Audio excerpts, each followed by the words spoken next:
everyone, thank you for coming to this brand new video, to this brand new driver's view I must say. My name is KR and today I'm gonna take a look what would happen if I had unlimited power over NASCAR over the 2021 schedule.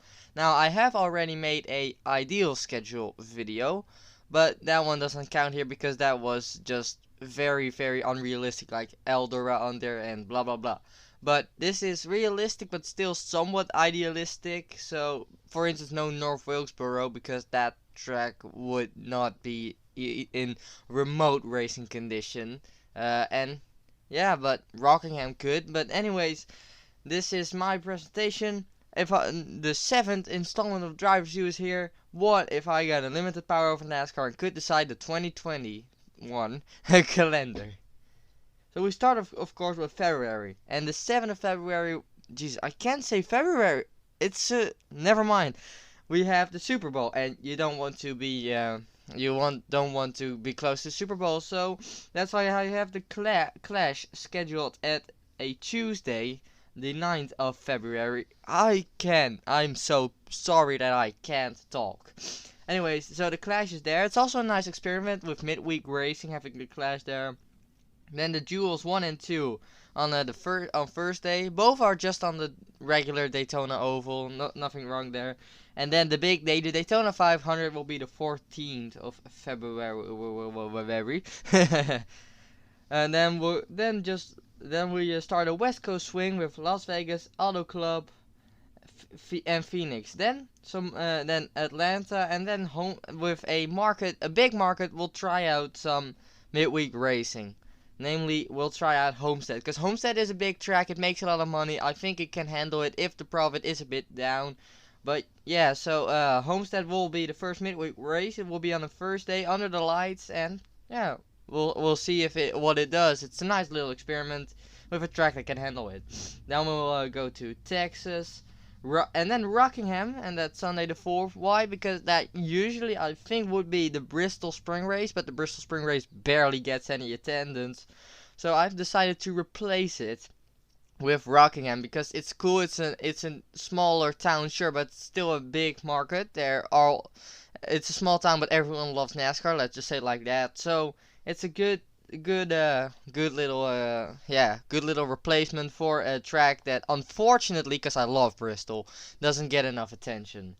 After that we'll be heading to Richmond and Talladega just like normal, and then to Iowa Speedway instead of Dover, I believe, because I like giving Iowa a chance. It's a nice exciting track, and I would really want to see what the Cup guys can do on it. After April it's May, and then we start at Martinsville for the 2nd of May. And then we have the All-Star race at the Bowman Gray Stadium. Now we will have to sharpen the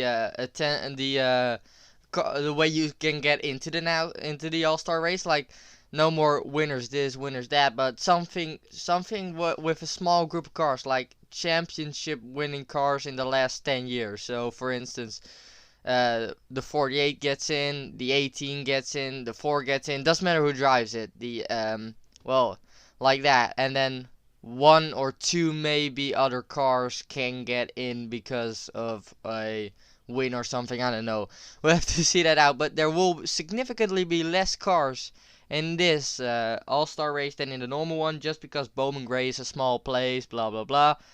And after that we'll go to Charlotte for the Coca-Cola 600, then to Michigan, before entering Cleveland. Now Cleveland, if you don't know, was an IndyCar track, I believe.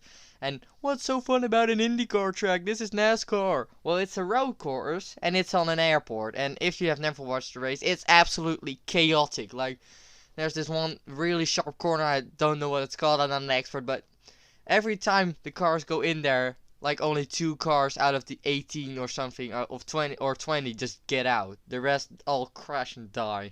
It's a crazy race, and with NASCAR that'd definitely be exciting. After that we head to Sonoma. Then we take Sunday the 6th of June, we take off just because I otherwise came in trouble with the schedule, and yeah. I mean, this was all planned and I have no idea what you're talking about. I'm your omnipotent god now, don't talk to me. Then we have Sunday the 13th. We have the exhibition race at the Thunderdome, the Australian track. There is definitely a market for NASCAR in Australia, and I'd say bring the Thunderdome back. I'm not sure if that's realistic, but hey, who cares? It's fun. Then Chicagoland and Kentucky as usual. Then Sunday 4th of July, there we can't have anything else. It must be the Daytona. It must be Coca-Cola, the Coke Zero 400. I'm sorry. That's the only good choice there. Then we have New Hampshire, and then we have the Indy Road Course there, because I was just throwing around races at this point. Oh no, that sounds like I'm a horrible schedule maker. But yeah, the Indy Road Course could be fun. I'm not a big fan of the normal Indianapolis track, so yeah, this definitely works. And then we have the scheduled off weeks. Then we go to Michigan, Watkins Glen as usual. And Watkins Glen is on a Friday. Why? Because it's Friday the 13th, and I just see there is a lot of marketing possibilities there, like the Friday the 13th at the Watkins Glen. Who will survive? You know, it's a pretty good marketing strategy. Then finally Dover gets a date, and Darlington. In September, we'll go to Mid-Ohio, the road course. A very entertaining track, and I would like to see it on the schedule. So yeah. Then we have Richmond, and Bristol finally gets its date. The night race, of course, one of the best races ever. It's still, Bristol needs a date, and this one is just the best. Then Vegas. The Charlotte Roval in Kansas, Phoenix, and Texas. Nothing really strange there. And then, well, Phoenix, of course, because Phoenix isn't a championship race anymore in this series. But yeah, Phoenix there. Texas. Then we have Texas. Then we have 1 week off. Then Sunday the 7th is the Martinsville. And Thursday, 11th of November, we have a sort of qualifying race for the finale. Now, this can be at any track you want, but I'd say do it at the finale track is the best. And this is just a race between a couple cars. And they just, post the best times. No times, just the final four and some other cars who made it into the playoffs, of course, will race for qualifying spots. It's just a qualifying race. I don't see how this is hard. Just the person who finished first starts first in the finale race. But now, where is this finale race, I'll ask you? Well, it's gonna be, I'm pretty sure you noticed the track missing there, because Phoenix and this track have been swapped. The finale at Talladega, everybody. Yes. Yes. Talladega is a wonderful track for a finale. It can all go so horrifically wrong. You need the strategy. You need to be sure when you're gonna be up front and where you're not. Where you gotta be more in the back to avoid wrecks. It's so much spectacle for a championship race, and I believe Talladega can handle a championship race. And without further, and that's basically it. That's my, if I had power over 2021 schedule, that would be my schedule. I thank you all for watching, and I'll see you in the next race. I'm stupid, am I? I'll see you in the next episode.